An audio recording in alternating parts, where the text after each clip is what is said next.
নমস্কাৰ দৰ্শকবৃন্দ আপোনালোক আজি পুনৰ এবাৰ এক নতুন ব্যক্তিৰ লগত চিনাকি কৰিব বিচাৰিছোঁ তেওঁ হৈছে বীৰ লাচিত সেনাৰ মুখ্য প্ৰশাসনিক শ্ৰীযুত শৃংখল চলিহা নমস্কাৰ নমস্কাৰ সুপ্ৰভাত দাদা আজি আপোনাৰ ওচৰলৈ আমি আহিছোঁ কিছু আপোনাৰ বিষয়ৰ আপোনাৰ মনৰ কথা আমাৰ ৰাইজসকলক দেখাবৰ শুনাবৰ কাৰণে দৰাচলতে গতিকে আপোনাৰ মূল্যৱান সময়ৰ এইখিনি সময় আমাক দিয়াৰ বাবে আপোনাক অশেষ ধন্যবাদ জনাইছোঁ দাদা আপোনাক সৰ্বপ্ৰথমে এটা প্ৰশ্ন সুধিব বিচাৰিছোঁ যে শিৱসাগৰবাসীৰ বাবে শৃংখল চলিহা আজি তাৰিখত কি কৰিব পাৰিছোঁ বুলি ভাবিছে নাই বিশেষ একো কৰিব পৰা নাই আৰু শিৱসাগৰক লৈ সপোন আছে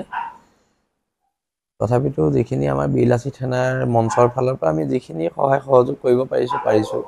যিহেতু আমি ৰাজনৈতিক মানুহ নহয় আৰু অৰ্থনৈতিকভাৱে আমি ইমান সবল নহয় তথাপিতো তাৰ মাজত যিখিনি কৰিব পাৰিছোঁ কিন্তু সেইখিনিয়ে শিৱসাগৰক একো দিব পৰা নাই আমি কৰা কামখিনি সেইটো আমি স্বীকাৰ কৰোঁ সেইটো একচুৱেলি ক'ব গ'লে সেইটো আপুনি ভাবিছে কিন্তু শিৱসাগৰবাসীৰ কাৰণে আপুনি এজন আমাৰ নিচিনা যুৱসকলৰ কাৰণে আপুনি এজন আমাৰ আদৰ্শ বুলি ক'ব লাগিব যেহেতু এই পৰিয়ালটোৰ পৰাই বা আপোনাৰ পৰাই বহুত কথা আমি শিকিবলৈ পাইছোঁ তথাপিতো যিমানখিনি শিৱসাগৰক এতিয়ালৈকে দিব লাগিছিলে মই দিব পৰা নাই আৰু সেইটো ব্যৰ্থতা মই স্বীকাৰ কৰিছোঁ বহু সময়ত শৃংখল চলিহাক নীৰৱ হৈ থাকে কিন্তু মাত্ৰ এটা সৰু ভিডিঅ'ৰ পৰাই কিছু লোকক লুকাই থকাৰ আপোনাৰ পৰিস্থিতিও সৃষ্টি হয় ইয়াৰ বিষয়ে আপুনি কি ক'ব বিচাৰিছে এনেকুৱা ধৰণৰ কথা নাই কিন্তু কথাবিলাক হৈছে কি ৰাজহুৱা জীৱনত আক্ৰমণ প্ৰত্যাক্ৰমণ থাকিব সামাজিকভাৱে হওক যিভাৱেই নহওক কিন্তু কথাটো হৈছে কি যদি কোনোবা মানুহে মোৰ মাক লৈ বেয়া কথা ক'ব কোনোবাই যদি মোৰ দেউতা ঢুকাইছে মোৰ দেউতা ঢুকোৱাৰ পিছতো মোৰ দেউতাক লৈ বেয়া কথা কয় এই কথাবিলাকে মই ব্যক্তিগতভাৱে মোক খুব দিগদাৰ কৰে আৰু সেইকাৰণে মই এই কথাবোৰ বেয়া পাওঁ যি আক্ৰমণ কৰিবলগীয়া আছে মোক কৰক তাক লৈ মোৰ আপত্তি নাই সামাজিক জীৱনত আছোঁ আমিও বহুত ভুল কৰিছোঁ এইটো নহয় যে আমিয়ে শুদ্ধ আৰু আমাৰ ভুলখিনিক সমালোচনা কৰক তাত আপত্তি নাই কিন্তু ভুৱা তথ্যৰে ভুৱা মিছা কথাৰে এইবিলাক নহয় এইবিলাক কৰিলে আমাৰ আপত্তি আছে আপুনি তাৰ বিষয়ে সম্পূৰ্ণ বিৰোধিতা কৰে নিশ্চয় মোক আক্ৰমণ কৰক মোক যিমান যি কওক মোৰ একো ক'বলৈ নাই কিন্তু মোৰ মা দেউতাক লৈ মোৰ ঘৰখনক লৈ আক্ৰমণ কৰিলে মই ব্যক্তিগতভাৱেও মোৰ শত্ৰুৰো মা দেউতাক মোৰ মা দেউতা বুলিয়ে ভাবোঁ আৰু সেইকাৰণে মা দেউতাক লৈ অন্ততঃ এইবিলাক নকৰাটো ভাল আপুনি বীৰ লাচিত সেনাৰ সংগঠনটোলৈ কিয় আহিছিলে কি উদ্দেশ্য লৈ আহিছিলে আমি তেতিয়া অলপ ল'ৰা লগ হৈছিলোঁ তেতিয়া অসমৰ জাতীয় জীৱনটো সম্পূৰ্ণৰূপে বিধ্বস্ত এটা ৰূপত আছিলে কোনোবাই ক'ৰবাত বাংলাদেশী মাৰ খাইছে কোনোবাই ক'ৰবাত অনা অসমীয়া মাৰ খাইছে তেতিয়া আমি কেইজনমান মুষ্টিমেয় ল'ৰাই আমি কথা পাতিছিলোঁ যে আমি এনেকৈ জীয়াই থাকিম স্বাভিমানে জীয়াই থাকিম তেতিয়া স্বাভিমানে জীয়াই থকা কেইজনমান ল'ৰা ওলাইছিলে ৰন্তু দা আছিলে হৰ আছিলে মই আছিলোঁ হেমন্ত দা আছিলে তেজপুৰৰ নৱদ্বীপ দা আছিলে এতিয়া তেওঁ ৰাইজৰ দলত গ'ল পবিন্দ্ৰ দা আছিলে মোৰ লগৰ গিৰিশংকৰ গোস্বামী আছিলে এই ল'ৰাখিনিয়ে কৈছিলে যে আমি মাৰ খাই জীয়াই নাথাকোঁ আৰু তাৰ পৰাই এটা স্বাধীন চেতিয়া আমাৰ জাতীয়তাবাদৰ সৃষ্টি হৈছিলে আৰু এই জাতীয়তাবাদটো খুব পৰিষ্কাৰ জাতীয়তাবাদ ইয়াত কোনো ধৰণৰ আবুল তাবুল কথা বতৰা নথকা জাতীয়তাবাদ দাদা এইখিনিৰ লগতে জড়িত আপোনাক আৰু এটা কথা সুধো মই আপুনি দেখিছে যে আজিকালি আপোনাক বীৰ লাচিত সেনা জইন কৰাৰ আগতে বা আপোনালোকৰ এই সংগঠনটো নতুনকৈ স্থাপন কৰাৰ আগতে অসমীয়া মানুহে বহুত ক্ষেত্ৰত মাৰ খাবলগীয়া হৈছিলে কিন্তু আপোনালোকে সংগঠনটো আৰম্ভ কৰাৰ পাছত আমি অসমীয়া মানুহে খিলঞ্জীয়াসকলে বহুত আপোনাৰ এটা সাহস এটা পোৱা হ'ল যে আমাৰ কিবা এটা হ'বলৈ হ'লে এই শৃংখলা আছে বীৰ লাচিত সেনা নামৰ এটা সত্তা আছে আৰু এই সত্তাটোৱে খিলঞ্জীয়া মানুহক মাৰ খাব নিদিয়ে আৰু আক্ৰমণ হ'লে প্ৰত্যাক্ৰমণ হ'ব তাৰ কাৰণে জেল যাব লাগিব আৰু উপায় নাই জেল যাব লাগিব কিন্তু কথাটো হৈছে মানুহখিনিক মাৰ খাই জীয়াই থাকিব দিয়া নহয় তাৰ লগতে ধৰি লওক এতিয়া বীৰ লাচিত সেনা যেনেদৰে অসমত আপোনাৰ চবেই চিনি পোৱা এটা সংগঠন হ'ল শৃংখল চলিহাক বীৰ লাচিত সেনাৰ কাৰণে জনপ্ৰিয় হ'ল নে বীৰ লাচিত সেনা শৃংখল চলিহাৰ কাৰণে জনপ্ৰিয় হ'ল বীৰ লাচিত সেনাৰ মঞ্চখনৰ পৰাই মোক অসমৰ জনগণে চিনি পাইছে আৰু বীৰ লাচিত সেনাৰ মঞ্চখন সদায় মোৰ কাৰণে শ্ৰদ্ধা আৰু বীৰ লাচিত সেনাৰ মঞ্চত মই বৰ বেছি দিন বীৰ লাচিত সেনাৰ মঞ্চত নাথাকে কাৰণ চব বস্তু এটা সময় থাকে কাৰণ আজি মই মুখ্য প্ৰশাসনিক সচিবৰ দায়িত্বত আছোঁ, কাইলৈ মোৰ পদটো এজন বেলেগে ল'ব লাগিব। মই যদি নিজৰ পদটোকে নি সদায় খামুচি ধৰি থাকোঁ, তেতিয়া অসমৰ জনজীৱনে মোক ক্ষমা নকৰিব। আৰু সেইকাৰণে নতুন প্ৰজন্মক বাট এৰি দিব লাগিব। আজি আপুনি মোৰ ইণ্টাৰভিউ লৈছে, কাইলৈ আপুনি বেলেগ এজনৰ ল'ব লাগিব। সদায় যদি মই ইণ্টাৰভিউ দি থাকোঁ, তো নতুন প্ৰজন্মটো কেনেকৈ আগবাঢ়িব? নতুন প্ৰজন্মই জাতীয়তাবাদটো শিকিব লাগিব। আৰু সেইকাৰণে সকলো বস্তু এটা সময় থাকে, মই ভাবোঁ সকলো বস্তু এটা সময় থাকে। আৰু এই সময়খিনি আমাৰ পাৰেই হৈছে। মোৰ এতিয়া 37 years। মই এতিয়া সংগঠন কৰি থকাটো কিমান যুক্ততা আছে, মোক তাক লৈ মোৰ নিজৰে প্ৰশ্ন হয়। মানে ভৱিষ্যত প্ৰজন্মক বাটটো এৰি দিয়া খুব প্ৰয়োজনীয়। আপুনি ভৱিষ্যতে মানে পলিটিক্স বা চিনেমাত নামিম বুলি কিবা? পলিটিক্সত মানে এনেকুৱা হয়, মই পলিটিক্সটো জানো, কিন্তু পলিটিক্সৰ ভিতৰতো মই দেখিছোঁতো খুব বেয়া। সেইকাৰণে এই লাইনটোত মোৰ যাবলৈ বৰ এটা মন নাই, কিন্তু চাওঁ পিছত কি হয়। কিন্তু পলিটিক্স কৰিলে মই আজি আপুনি যিখিনি সুধিব চব সঁচা ক'ম। পলিটিক্স কৰিলে মই আপোনাক মিছা বহুত কথা ক'ব লাগিব। সেইকাৰণে মোৰ তাৰমানে এনেকৈ সঁচা কথাবোৰ কৈ থাকিবলৈ মন আছে। আৰু ধৰক আমি দেখাৰ পৰাই বা আমিও সেইটো চেমৰ হৈ পৰা দেখিছোঁ যে আগতে মানে বৰ্তাই, মানে আপোনাৰ প্ৰয়াত বৰ্তাই, ৰমু বৰ্তাই, তেওঁ পলিটিক্সত আছিলে। তেওঁ জীৱনৰ চাগে বেছিভাগ সময় পলিটিক্সতে কটাইছিলে নেকি? দেউতাই জীৱনৰ বেছিভাগ সময় ছাত্ৰ জীৱনতে কটালে। আছু কৰিছিলে দেউতাই পলিটিক্সত 15 বছৰমান আছিলে। কিন্তু দেউতাই গোটেই জীৱনটো আচলতে শিৱসাগৰ পিয়লি ফুকন ষ্টেডিয়ামতে কটালে। দেউতাই ষ্টেডিয়ামখন, আজি ষ্টেডিয়ামত যিখিনি ল'ৰাই খেলি আছে, সেইখিনি আমাৰ দেউতাৰ খুব ত্যাগৰ ফলতহে এইখন গঢ় লৈ উঠিছে ষ্টেডিয়ামখন। এইটো সকলোৱে মানে, সকলোৱে মানে। দেউতাৰ সদায় ষ্টেডিয়ামখনে দেউতাৰ আটাইতকৈ মৰমৰ ঘৰ আছিলে। দেউতাই জীৱনৰ বেছিভাগ সময় ষ্টেডিয়ামতে কটালে। আৰু লগতে আপোনাৰ আমাৰ দেউতাহঁতে বা বহুতৰ অভিভাৱকসকলে কয় যে মানে আগতে শিৱসাগৰত যেতিয়া এজন উচ্চ পদস্থ বিষয়ৰ, ধৰক আপোনাৰ SP ছাৰ হওক বা DC ছাৰ হওক, প্ৰথমতে আহি শিৱসাগৰত আহি জইন কৰাৰ আগতে বৰ্তাৰ ওচৰলৈ আহে। এই কথাষাৰ সঁচানে বাৰু? সঁচা কথা। আগতে আহিছিলে, কোনোবা নতুন প্ৰশাসনিক বিষয়া আহিলে দেউতাৰ ওচৰলৈ আহিছিলে। তেতিয়া দেউতাহঁতে সেই সময়ত আছু কৰাটো, আৰু এই সকলো SP DC চব দেউতাৰ লগত ভাল আছিলে বা চিনাকি সূত্ৰে কিবা এটা ক'ৰবাত চিনাকি আছিলে। সেইকাৰণে দেউতাৰ ওচৰলৈ আহেই, এটা ঘৰুৱা আত্মিক সম্পৰ্ক আছিল। আৰু আপোনাৰ যিহেতু মই অলপ আগতে পলিটিক্সৰ কথা কি সুধিছিলোঁ, বৰ্তাই যিহেতু আপুনি ক'লে যে 15 বছৰ পলিটিক্স কৰিছিলে, কিন্তু তেওঁ এজন আছিলে নিকা, একদম শুদ্ধ আছিলে মানুহজন, মনৰ শুদ্ধ, যে ক'ৰবাত পলিটিক্স নামত গৈ পেলাই তেওঁ, আপুনি যেনেকৈ ক'লে যে পলিটিক্স কৰিবলৈ হ'লে মই সঁচা কথা ক'ব লাগিব, বৰ্তাই কিন্তু সদায় মানে কাৰোলৈ ভয় নকৰাকৈ মানে আপোনাৰ সঁচাটো কৈ গৈছিলে। সেইকাৰণেতো দেউতা নিজিকিলে। আৰু দেউতা খুব সঁচা মানুহ আছিলে। আৰু ৰাজনীতিত দেউতাই কেতিয়াও আপোচ কৰা নাছিলে। ৰাজনীতি হওক, ব্যক্তিগত জীৱন হওক। মই আমাৰ ঘৰৰ ওপৰৰ পৰাই 10 লাখ টকা দলি মাৰি দিয়া দেখিছোঁ। তেতিয়া মানে এনেকৈ পূৰা বৰষুণ নিচিনা পইচাবোৰ আমাৰ চোতালত পৰিছে। তেতিয়া দেউতাই কৈছিলে যে চব পইচা এখন নোট নিজ হাতে তুলি বেগত ভৰাই লৈ যা, মোক কিনিব নাহিবি। মই সেনেকুৱা এখন ঘৰৰ পৰা অহা মানুহ, আৰু সেইকাৰণে জাতীয় জীৱনত আপোচ কৰা নাই, আৰু অনাগত দিনতো আপোচ নকৰোঁ। আৰু আপোনাক মাজে মাজে যিজন শৃংখল চলিয়া বৰ্তমান আমাৰ সন্মুখত বহি আছে, মাজে মাজে তেওঁ উশৃংখল হোৱাটো আমি দেখা পাওঁ। মই সৰুৰ পৰাই, তুমিতো জানাই, এতিয়া ইণ্টাৰভিউত বহি আছোঁ কাৰণে তুমি কৈ আছোঁ, এনেইতো মই তোমাক তই কওঁ। কিন্তু এই জানাই মই সৰুৰ পৰা উৎপত্তি আছিলোঁ, মাৰপিট কাজিয়া কৰি ভাল পোৱা ল'ৰা আছিলোঁ, ক্ৰিকেট খেলি ভাল পোৱা ল'ৰা আছিলোঁ। ক্ৰিকেটৰ কথাটো হয়নে নহয়? আৰু এতিয়া আমাৰতো হাতত এই কি আছিলে আগতে, আমাৰ পাঞ্চাৰ থাকে ন হাতত, আৰু পাঞ্চাৰ থাকে, খুকুৰি থাকে, হয় নহয়? হাতত এইবোৰ থাকেই, আৰু চাইকেলৰ ফাকত খুকুৰি, হাতৰ পকেটত পাঞ্চাৰ, হয়নে নহয়? এইবিলাক আৰু এইবোৰ স্মৃতি। আৰু আপুনি কিছুদিনৰ আগৰ পৰা দেখা গৈছিলে যে ভটিয়া পাৰত যিটো আপোনালোকৰ মানে GGS যিটো আপোনাৰ মানে অসুবিধা হৈছিলে, তাত আপুনি প্ৰতিবাদ কৰিছিলেগৈ। প্ৰতিবাদ কৰোঁতে আপোনাৰ এজন ONGC ব্যক্তিয়ে ছাতি লৈ পেলাই আহি আপোনালোকক বুজাবলৈ আহিছিলে। তেতিয়াও আপুনি কিবা এটা কথা কৈছিলে। মই তেতিয়া কৈছিলোঁ যে আমি বৰষুণত তিতি আছোঁ, তই বাহিৰৰ পৰা ইয়াত ছাতি লৈ থাকিবি, তই কি ইয়াত মিনিষ্টাৰ নি? মিনিষ্টাৰ হ'লেও ছাতি লৈ থাকিব, হয়নে নহয়? আমি তিতি আছো তও তিতি থাকিব লাগিব কথাটো এইটো হয় যে বহিৰাগত মানুহ এটাই হয় ছাতি লৈ আহি আমাৰ লগত নবাবগিৰি ষ্টাইল দেখুৱাব এইটো বস্তু ইয়াত নচলিব আৰু মানে আপোনাৰ ধৰি লওক সেইটো সময়ত বহুত দিনলৈকে আপোনাৰ ৰিয়েষ্টৰ আপোনাৰ অইলটো ৰখাব পৰা নাছিলে তাৰ কাৰণে বাহিৰৰ পৰা মানুহ মাতি অনা হৈছিলে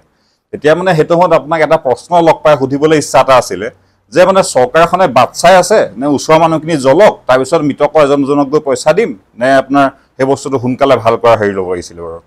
নাই এইটো এটা টেকনিকেল ফল্ট হা এইটো ONGC ফল্ট এইটো কি কয় কি আছিলে এস্কেপেটৰ ফল্ট আৰু দুৰ্ভাগ্যজনক কথা যেতিয়া এইটোতো আমাৰ ইয়াততো ভাগ্য ভাল আমাৰ ইয়াত জুই নালাগে যিটো বাগজানততো আমি নিজে গৈছো বাগজানত জুই লাগিছিলে জুই লাগিলে বিস্তৰ ক্ষতি হ'লহেঁতেন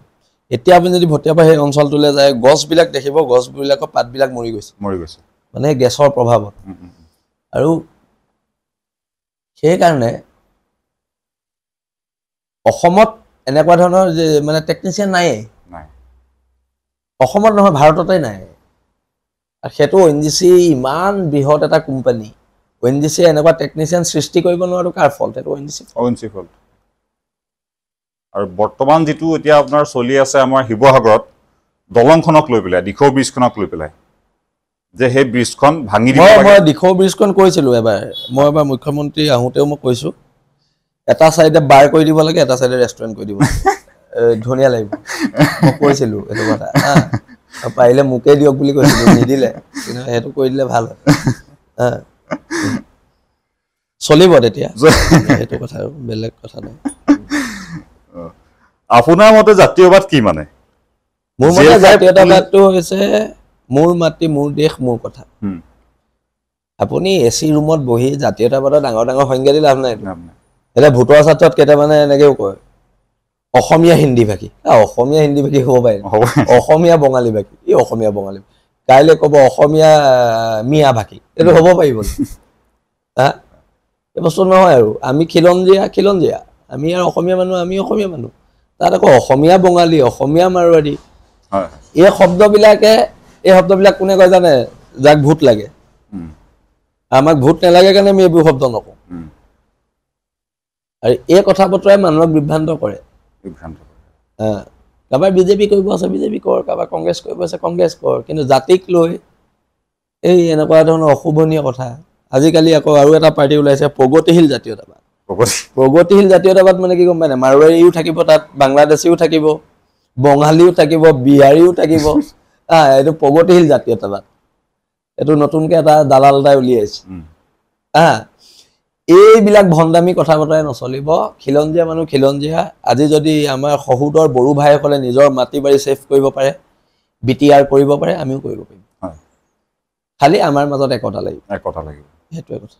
আৰু আপোনাৰ বহুতৰ ক্ষেত্ৰত দেখা যায় যে জাতীয়তাবাদ মানে আপোনাৰ দুদিনমান জেলত থকাটো হৈ যায় পুলিচৰ মাৰ্কটামান খোৱাটো হৈ যায় তেওঁ এজন জাতীয়বাদী হৈ গৈছে জাতীয়তাবাদটো আপোনাৰ প্ৰশ্নটোৱে বল জাতীয় কোনটোৱে মাৰ খাইছে আমাৰ বাদে বিল লাচিত এটাৰ বাদে কোনে পুলিচৰ মাৰ খাইছে কোন জেললৈ গৈছে কোনো যোৱা নাই জেললৈ নোযোৱাকেইটাই বেছি চিঞৰে জাতীয়তাবাদৰ কথা জেললৈ নোযোৱাকেইটা খুব মিঠা মাত ডাঙৰ ডাঙৰ কথা এদিন এচাত দিয়কচোন পুলিচে পিছদিনা বা জাতীয়তাবাদ কৈ আনি চাব এচাত দিলে নকয় মই আপোনাক ক'লো ন এদিন এচাত খাই পোৱা নাই ইহঁতে আগত দেশ প্ৰেমৰ কথা কয় জাতি প্ৰেমৰ কথা কয় এচাত দিলে পিছদিনা বা হয় কংগ্ৰেছ কৰিব নহয় বিজেপি কৰিব একে সাথে আমাক 13 দিন পিটিছে চিয়াদি লকাপত তাৰ পিছত আমি জয় অসম কৈ আছো কিন্তু এচাত খকচোন পিছদিনা বা মই আপোনাক ক'লো পলাই পটং দিব একদম বডি বিল্ডাৰ দিনকেইটা আছে এইকেইটাতো প্ৰথমে পলাব খাই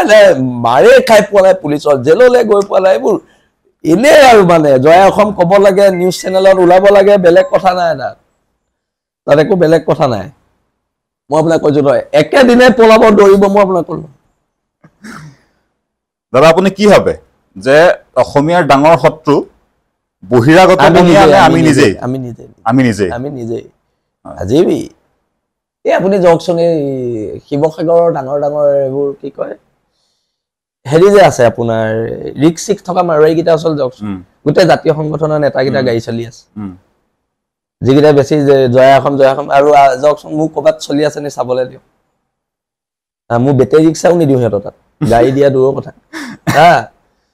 আমাৰ ডাঙৰ ডাঙৰ গোটেইকেইটা ওচৰ যাওকচোন একদম জয় অসম কোৱা একদম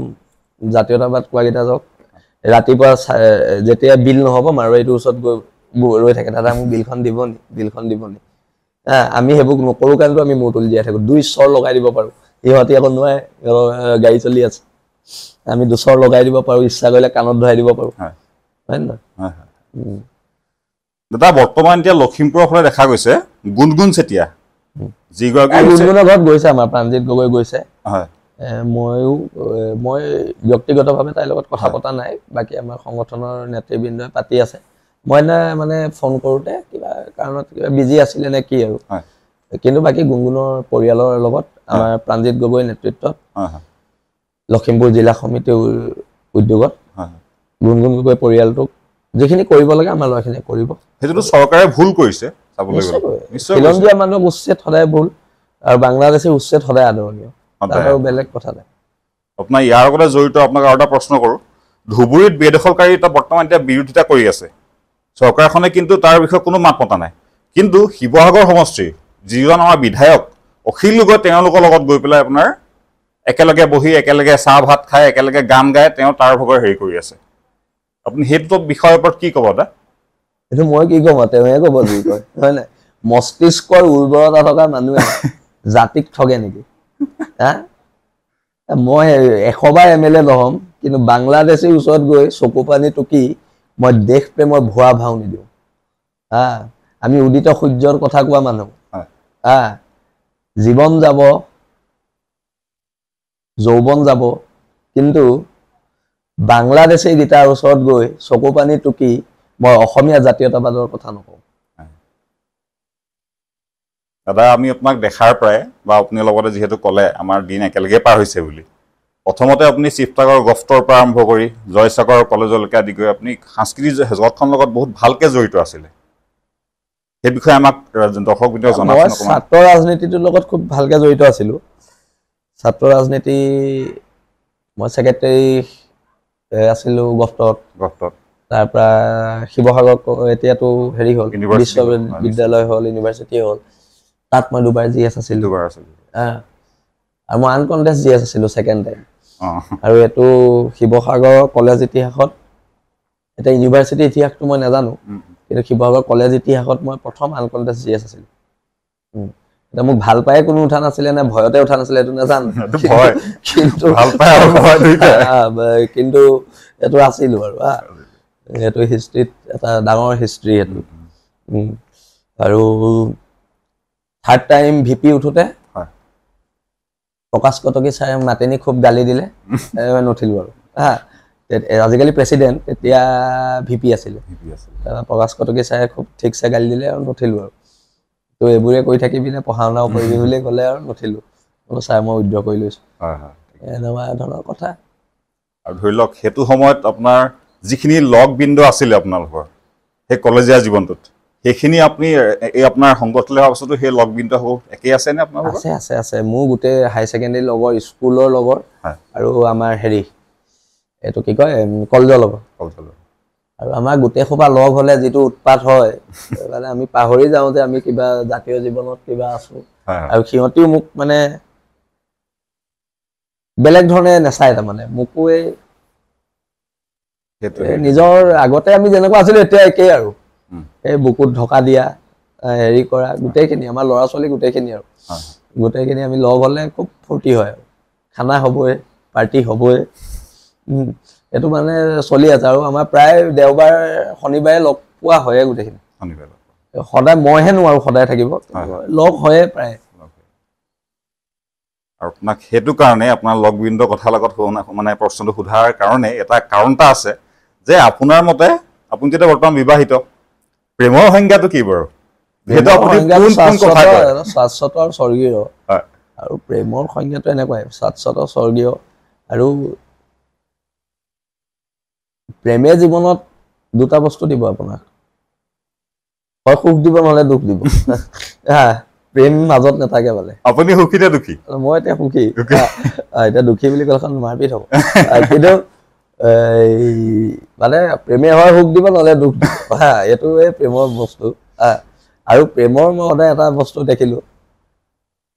প্ৰেম মানে অকল যে ভাল পোৱা ছোৱালীজনীৰ লগতে হ'ব, মানুহজনীৰ লগতে হ'ব এইটো নহয়। প্ৰেম মাৰ লগতো মোৰ প্ৰেম আছে, মোৰ লগৰখিনিৰ লগতো মোৰ প্ৰেম আছে, মোৰ ঘৰত থকা কুকুৰকেইটাৰ প্ৰতিও মোৰ প্ৰেম আছে, হয়নে নহয়? মানে এইটোৱে মানে এই বস্তুটো। আৰু প্ৰেমে মানুহক নষ্টালজি কৰে। আৰু এতিয়া ধৰি লওক আমাৰ যৌৱন কালটোৰ প্ৰতি মোৰ প্ৰেমটো এতিয়া জাগিছে, মানে যৌৱনটো আমাৰ ইমান ভাল আছিলে, যৌৱনটো ইমান ভাল আছিলে। এতিয়া এই যৌৱনৰ কথাবোৰ ভাবি আমি নষ্টালজি হওঁ, হয়নে নহয়? যৌৱনৰ কথাবিলাক ভাবোঁ, আমাৰ উৎপাতবোৰৰ কথা ভাবোঁ, নদীত স্কুললেতো কিতাপ নি নেপালোৱে,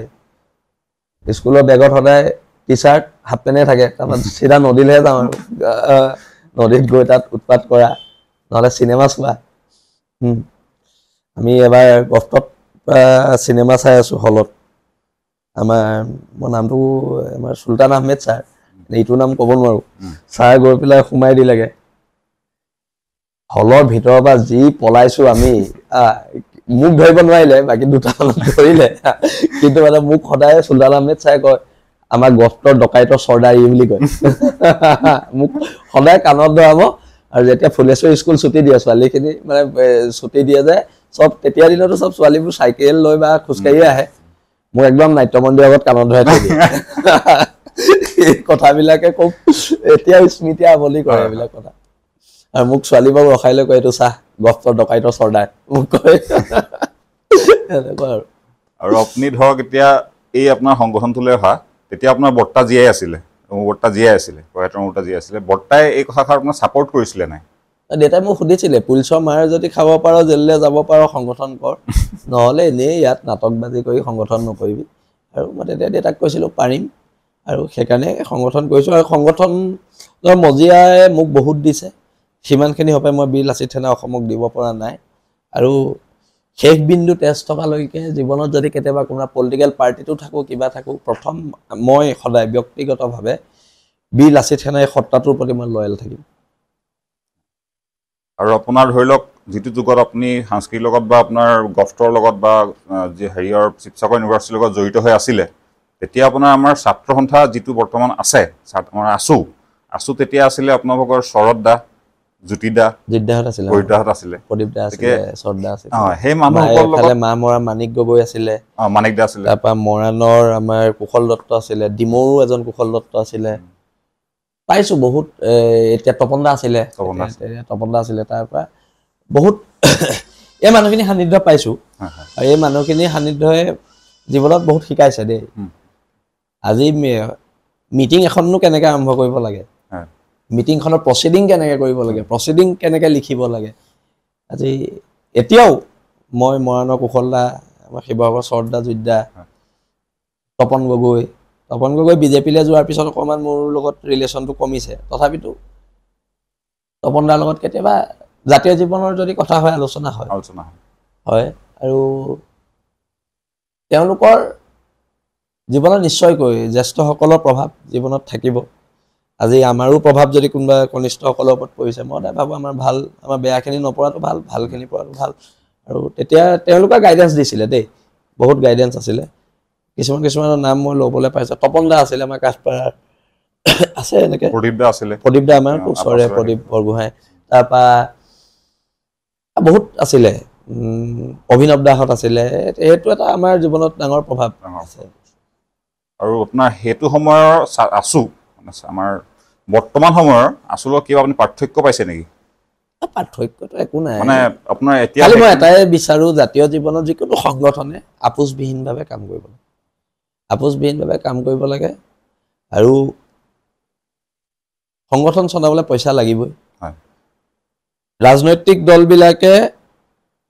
যেতিয়া ইলেকশ্যনৰ আগে পইচা লয়, তেতিয়া সিহঁতি কয় এইটো আমাক দান দিছে, আৰু আমি পইচা ল'লে কয় আমি গুণ্ডা টেক্স লৈছোঁ। আজি কংগ্ৰেছ বিজেপি কোনে পইচা নলয়, চবেইতো পইচা লয়। আৰু সেইবিলাক লিষ্ট তেওঁলোকে ৰাজহুৱা কৰিব পাৰে, আৰু আমি হেৰি কৰিলে সিহঁতি আমাক এইটো মাজতে আপোনাৰ এনেকুৱা এটা কথাটো বিতৰ্কতা হৈও গৈছিলে। বিতৰ্ক হ'বলৈ আমি লওঁৱেই, আৰু এইটো ক'বলৈ কি আছে, লোৱাটো লওঁ আৰু, হয় নাই? যদি কংগ্ৰেছ বিজেপিয়ে ল'ব বা আমি ল'ব নোৱাৰিম নি আমি একেবাৰে নাহে নহয় আমি ইয়াতে জন্ম হয় নে নহয় ল'ব লাগিব আৰু সেইটোৰ ওপৰত ইমান কথা বতৰা পাতি লাভ নাই গতিকে আৰু শিৱসাগৰবাসীৰ লগতে অসমবাসীও যিসকল বৰ্তমান নতুনকৈ উঠি অহা প্ৰজন্ম যেনেদৰে জুবিন গাৰ্গক ভাল পায় তেনেদৰে চবেই ক'ব বিচাৰিছে যে এটা কথা বহুতৰ মুখত নাপাওঁ যে শৃংখল চলিয়া দাদা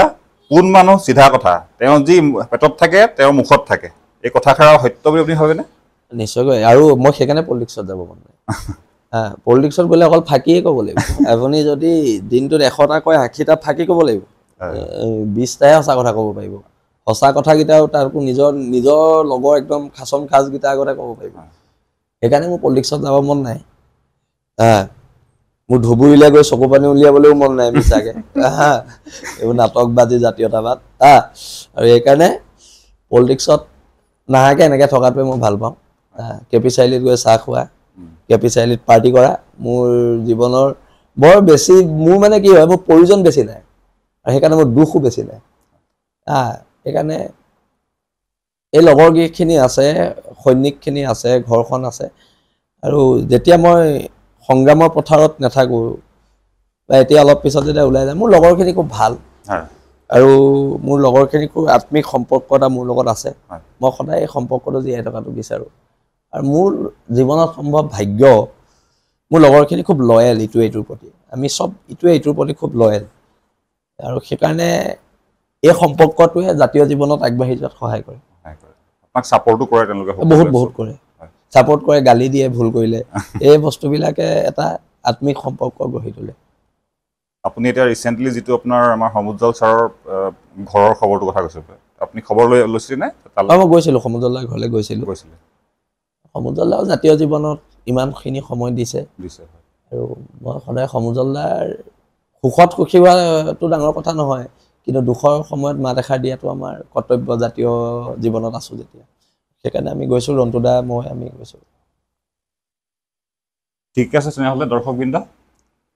শৃংখলদাই আজি আমাক এইখিনি মূল্যৱান সময় দিয়াৰ বাবে অশেষ ধন্যবাদ জনাইছোঁ বহুত ধন্যবাদ লগতে আপোনাক ভৱিষ্যত জীৱনৰ শুভকামনা জ্ঞাপন কৰিছোঁ ধন্যবাদ নমস্কাৰ দৰ্শকবৃন্দ আজিলৈ সামৰণি মাৰিছোঁ